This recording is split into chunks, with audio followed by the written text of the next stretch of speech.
मैं तो भाई इजाजत लेना है वो आपसे। कह रहे थे भाई 76 साल का, मैंने कहा 76 साल उम्र बहुत होती है, मेरे को उम्र की बात नहीं है, ना मैं रिटायर हूँ ना मैं टायर्ड हूँ, मैं तो आपकी इजाजत लेने आया हूँ। इनसे एक लड़ाई लड़ना चाहता हूँ आर पार की।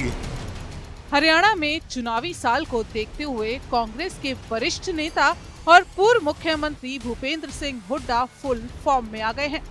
विरोधियों की घेराबंदी के साथ साथ राज्यों के लोगों को साधने के लिए वो अपनी सियासी तरकश का हर तीर इस्तेमाल कर रहे हैं।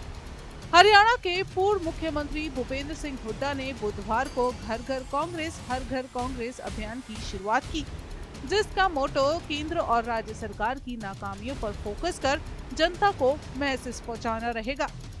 आपको बताएं कि बुधवार शाम को पत्रकारों से हुड्डा ने कहा कि पार्टी के नेता और कार्यकर्ता अभियान के तहत 15 जनवरी से 20 मार्च तक हर कोने की यात्रा करेंगे और अपने संबोधन में हुड्डा ने कहा कि प्रदेश में आने वाली सरकार कांग्रेस की ही होगी।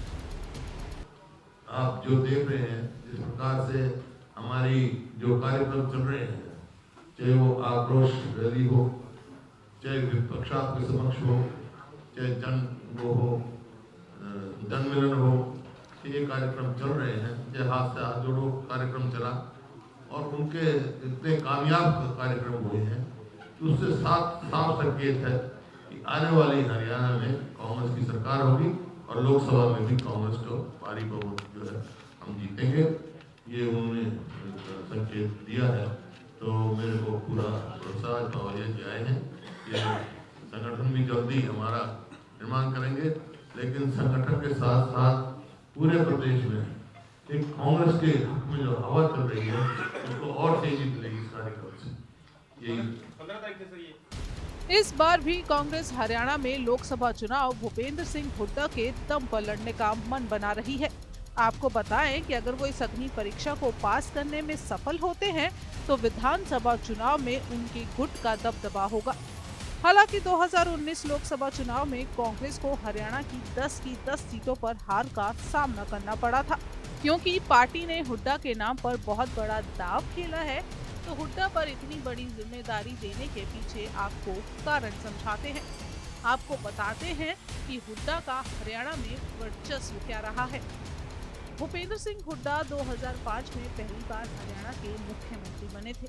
2009 में उन्होंने अपने बूते पर फिर से प्रदेश में कांग्रेस की सरकार बनाई। 2 बार मुख्यमंत्री रहने के अलावा वो 4 बार विधायक और 4 बार सांसद रह चुके हैं। हुड्डा ने बड़ौदा रैली में पहुंचे लोगों को ये संदेश देने का प्रयास भी किया कि फिर से चौधर उनके इलाके में लाना चाहते हैं। दरअसल 2005 से 2014 तक हरियाणा में कांग्रेस की सरकार बनवाने में पुराना रोहतक कहलाने वाले सोनीपत, रोहतक, झज्जर जिलों का अहम रोल था।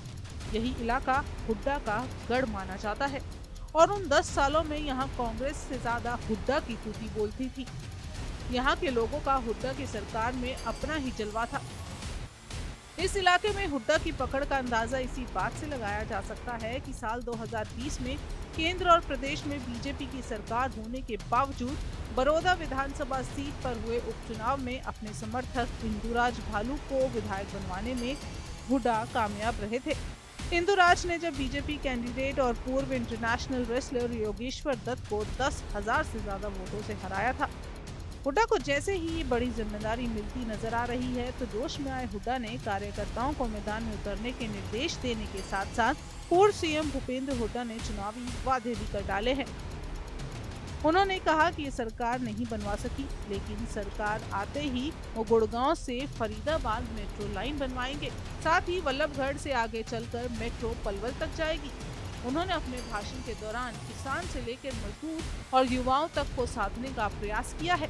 हुड्डा ने बताया कि प्रदेश में आने वाली कांग्रेस सरकार क्या क्या कार्य करेगी। इसके साथ साथ कहा कि सरकार बनने पर खाली पदों पर पक्की भर्तियां की जाएगी, जिसमें 11,000 सफाई कर्मियों को कांग्रेस सरकार के समय नियुक्त किया था, उस समय तमाम चौकीदार और नरेगा के मजदूरों को पक्का किया जाएगा। बुजुर्गों को 6,000 रुपए बुढ़ापा पेंशन, कर्मचारियों को पुरानी पेंशन, 300 यूनिट मुफ्त बिजली, 500 रुपए गैस सिलेंडर, गरीबों को 100 वर्ग के गज के मुफ्त प्लॉट, SC, OBC और गरीब बच्चों को वजीफा भी दिया जाएगा। बुधवार को की गई प्रेस कॉन्फ्रेंस के बाद हुड्डा ने दावा किया कि खेमा मजबूत है और मजबूत ही रहेगा। हालांकि बैठक में कुमारी सैलजा, रणदीप सुरजेवाला और किरण चौधरी का हिस्सा लेने का असर कम ही दिखे, क्योंकि इससे पहले भी वो बैठकों से दूरी बनाए रहे थे। वो क्या है, जैसे बाबा जी ने आज कहा है, संगठन मजबूत बनाएंगे और संगठन के बारे में बता देंगे। सर, जो आप दूसरे ग्रुप है उनमें से कौन सा खेमा है? कोई खेमा नहीं कहूँगा।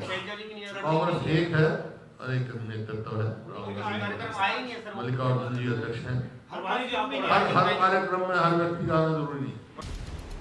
आपको बताएं, इससे पहले 7 जनवरी को सोनीपत के बड़ौदा में हुई रैली में पहुंचे लोगों के बीच हुड्डा ने इमोशनल कार्ड भी खेलने की कोशिश की है। हुड्डा ने अपने भाषण के दौरान कहा था कि मैं अपने जीवन में आखिरी बार इनसे लड़ना चाहता हूं, मेरा साथ दोगे या नहीं। यहाँ हुड्डा का इशारा बीजेपी के साथ इसी साल में होने वाले लोकसभा और विधानसभा चुनावों पर था। हुड्डा की इस बात पर रैली में पहुंचे लोगों ने हाथ उठाकर उनका साथ देने का भरोसा तक जताया। लोकसभा चुनाव को लेकर कांग्रेस हाईकमान ने प्रदेश के पूर्व मुख्यमंत्री भूपेंद्र सिंह हुड्डा को फ्री हैंड कर दिया है। 3 दिन पहले लोकसभा क्षेत्रों के लिए लगाए गए कोऑर्डिनेटर की सूची इसकी तस्दीक करती है। हरियाणा में 10 लोकसभा सीटों के लिए जो कोऑर्डिनेटर लगाए गए हैं वो हुड्डा के समर्थक है और अब हुड्डा पर एक बड़ी जिम्मेदारी है। देखते हैं हुड्डा आने वाले टाइम में इस पे कितना खरा उतरते हैं।